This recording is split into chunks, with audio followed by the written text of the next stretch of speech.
بما انكم دايما بتطلبوا مني ان انا اعمل لكم روم تور، وبما اني دلوقتي لسه مروقه الاوضه حالا، فقلت حتى لو مش هظهر هوريكم الاوضه، لان نادرا كده لما ببقى عندي نفس ان انا اصور.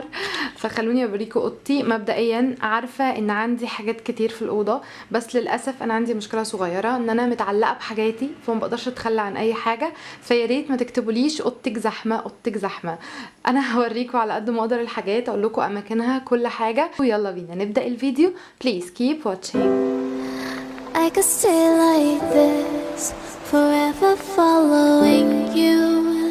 دلوقتي من عند الباب الأوضة. أنا دلوقتي عند باب أوضتي. خلونا نشوف شكل الأوضة ترتيباتها ازاي. ده دولاب قديم، هنا في ستاند هنشوفه، وورايا الباب. اللي ما يعرفش ان انا دي ما كانتش اوضتي القديمه، هتلاقوا فيديوهاتي القديمه شكل اوضتي القديم، ممكن احط لكم الفيديو في الديسكريبشن بوكس. انا غيرت اوضتي بحوالي من 15 ل 18 الف جنيه. عارفه ان مبلغ كبير، بس انا حوشت كتير جدا واهلي ضافولي وعملتها. فتقدري تعمليها بكوست اقل من كده بكتير براحتك. طبعا انا ما قدرتش اغير السرير ولا اغير الدولاب، وقلت خلاص مش مستاهله يعني. فيلا بينا نشوف كده تفاصيل الأوضة. نبدأ من عند السرير وإيه اللي جنب سريري. هنا ده سريري. هتلاقوا الدفاية دي موجودة في جروب اسمه روكا اونلاين. الحاجات اللي هقدر احط لكم لينكاتها هتلاقوا لينكاتها تحت. ونيجي هنا لفوق السرير. اول حاجة الحاجات اللي ما بستخدمهاش كتير، حاطة كتب، حاطة ده قلبك ده عنواني، دي هدية من صاحبتي، حاطه الراديو ده جايباه من زمان مش عارفه منين، والحصاله بتاعتي. وننزل هنا نلاقي السرير بتاعي. طيب تعالوا نشوف جنب السرير فيه ايه. جنب السرير هنا هتلاقوا البورد دي انا اللي عاملاها، هتلاقوا فيها شويه كوتس كده تحفيزيه. دي بورد فيها مشابك انا اللي بعلق فيها حاجات عايزه افتكرها او كده جنب البيت جنب السرير. نيجي للكورنر اللي جنب السرير، بنلاقي عادي دي الترابيزه دي من ايكيا، كانت ب170 جنيه. في هنا بوكس برضو من ايكيا لما في حاجات كتير جدا. عندك العروسه دي جايلي هديه، وعندك الاباجوره من ايكيا، والبتاع ده من ايكيا. دي صورتي جايلي هديه برضو، فمعرفش منين. طيب نيجي لتاني كورنر في الاوضه. هو الكورنر ده انا عاملاه لايك ريدنج كورنر. في سماعات، انا عارفه الريزوليوشن شويه ضعيف لاني مصوره باضاءه الاوضه، فالاضاءه ضعيفه شويه. وهنا في سماعات، ده بوكس فيه حاجات وده بوكس فيه حاجات. البوكس الجراي ده جايباه من ميني سو لايف في سيتي ستارز. وهنا في كتب، وعندي البورد دي فيها صور لعيلتي ولنادين صاحبتي. طيب نروح للجزء المفضل اللي هو التسريحه والمكتب. نبدأ من فوق. دي كانت هدية من بيج، هحط لكم برضو اللينك بتاعها لو لقيته. وعندي ده برطمان السعادة، وده شمع من H&M مش حلو خالص. هنا بتلاقوا في البورد دي انا اللي عاملاها برضو. هنا بنلاقي زي الاقلام بتاعتي عاملاها فوق المكتب، وده درع اليوتيوب حطاه عشان يحفزني شوية.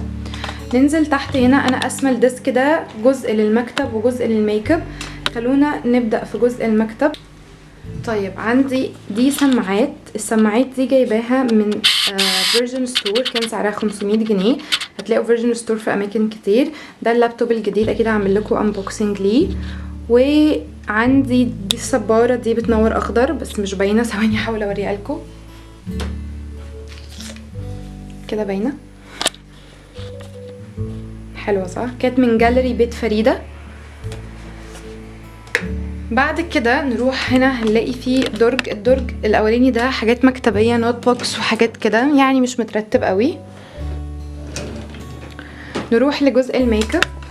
طبعا انا في قمه شياكتي. هنلاقي هنا دي برفاناتي اللي بستخدمها. عندي دي بتاعه البراشز والحاجات يعني اللي محطوط فيها البتاعه دي من ايكيا، كانت ب 19 جنيه، دلوقتي اكيد غليت.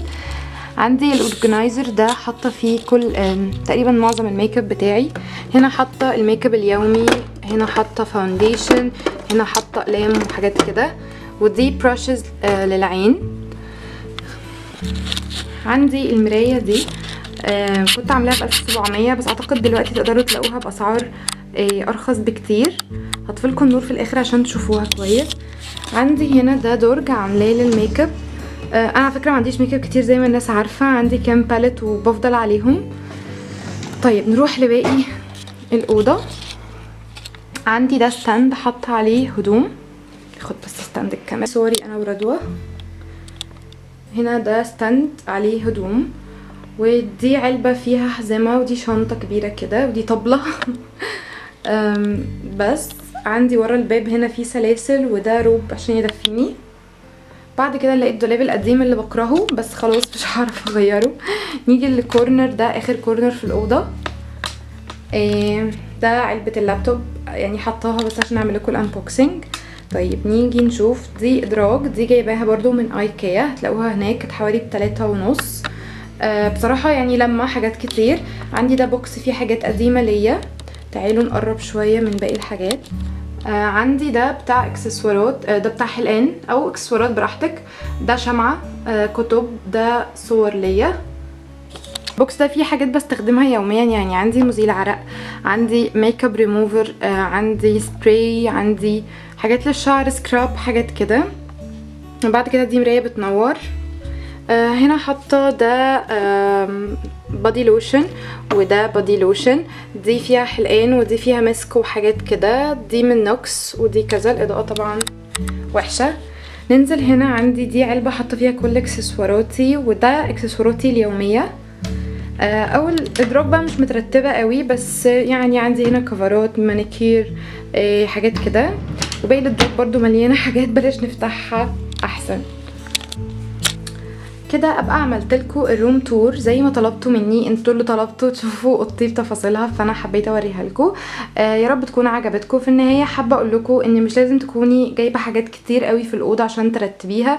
في حيل بسيطه جدا ممكن تغيري بيها اوضتك وترتبيها. اهم حاجه روحك تكون فيها وتكون حاضره، وتعملي الحاجات اللي انت عايزاها. تعالوا اوريكم الاضواء اللي انا عاملاها في الاوضه بالليل لما بكون طافيه كل الانوار، وهختم بيها الفيديو.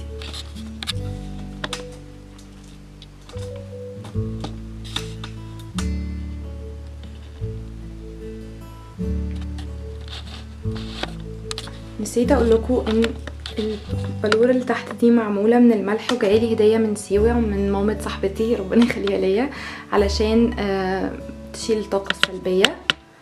ودلوقتي اقدر اقول لكم تصبحوا على خير.